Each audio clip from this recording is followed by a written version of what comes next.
Hey, what is up guys, Robin here from RBN Hardware. In today's video we're going to discuss and talk about no discovered big Navi leaks and rumors, and we may finally have clock speeds and performance numbers for several GPUs. I also want to say that I got tons of upcoming gaming PC builds just around the corner for you guys, so in case you're interested in that, make sure to subscribe to never miss an episode. Now, if you happen to miss my last video, AMD indicates that they will have plenty of GPUs ready at launch. In case you haven't seen that video, I highly recommend having a look at it. Find it linked up down below. So let's get into the interesting stuff here. Our user called Avni78 has apparently received a couple of images through DMs, and based on leaks and info we've been able to gather from various leakers across the internet, these images guys seem very accurate. According to this user, two Navi 21 variants have been tested in Ashes of the Singularity, whereas one of these GPUs is performing above the RTX 3080 with striking distance to the RTX 3090. The user also states that it sounds like both of these cards could be quite expensive. For reference here guys, Rogue Game has discovered a total of 4 SKUs or variants of the Navi 21 GPU, whereas XTX being the top GPU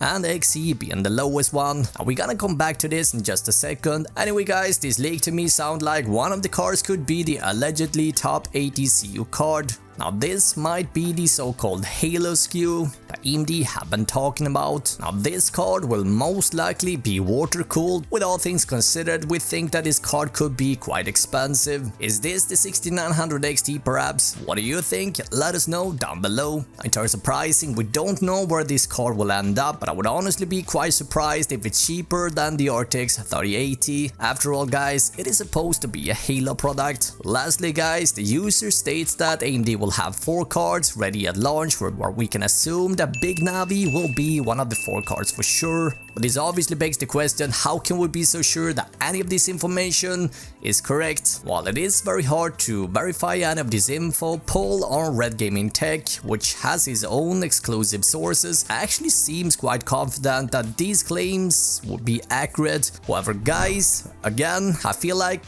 this cannot be stressed enough. Until anything's been official, we should all treat rumors with a grain of salt. Now there's also been a huge discovery where a user called STBLR on Reddit been able to figure out most of the technical specifications of AMD's upcoming Navi 21, 22 and 23 GPUs. Now the information was reverse engineered from drivers present in the macOS, and this info is likely legitimate. So let's dive into this massive leak, and let's start with Navi 21. Here we find 80 CUs or compute units, got a clock speed of 2.2 GHz boost clock and 22.5 teraflops of compute performance. We also see that Navi 21 appears to have 2 further variants. We got Navi 21A and 21B with the former clocking up to 2.2 GHz. Yeah, again guys, I want to stress the fact that we know that there should be another 2 variants of GPUs in the making, so whether these are the top variant or lower end SKUs remains to be seen. But in terms of performance, again, this card is pushing 22.5 teraflops in single precision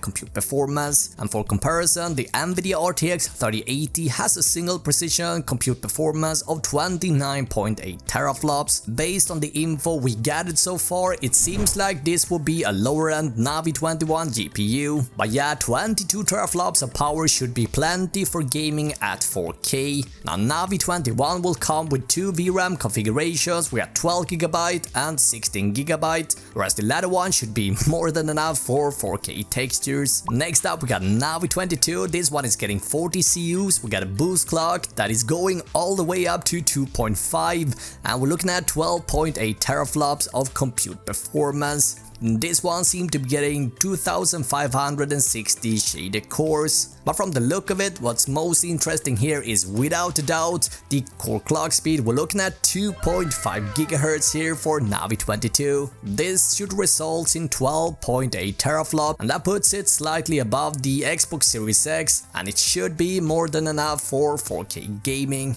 We also find some interesting details of Navi 23. Now this CPU seems to be getting 32 CUs GPUs, and this results in 2048 cores. But unfortunately right now we don't have any info in regards to clock speeds, which is a good indication that this GPU is still in the testing phase. Now something worth having in mind there guys, that all these numbers are referring to traditional rasterization performance, and I want to stress this again guys, according to most rumors out there, Navi 2 is a bit behind Ampere when it comes to hardware based ray tracing. In terms of pricing, again guys, take this with a grain of salt, but there's been a couple of rumors suggesting that AMD will try and undercut Nvidia, and if you think about it, it makes quite a lot of sense. From the look of it, it seems that AMD is opting for a smaller memory bus, and thanks to a larger cache, they still seem to be able to reach RTX 3080 performance. Now this choice of design is said to be less expensive than having a wider bus, and on top of that, traditional GDDR6 memory is said to be much cheaper in comparison to GDDR6X we find on the 3080. However, N7P from TSMC is said to be a bit more expensive than Samsung's 8nm.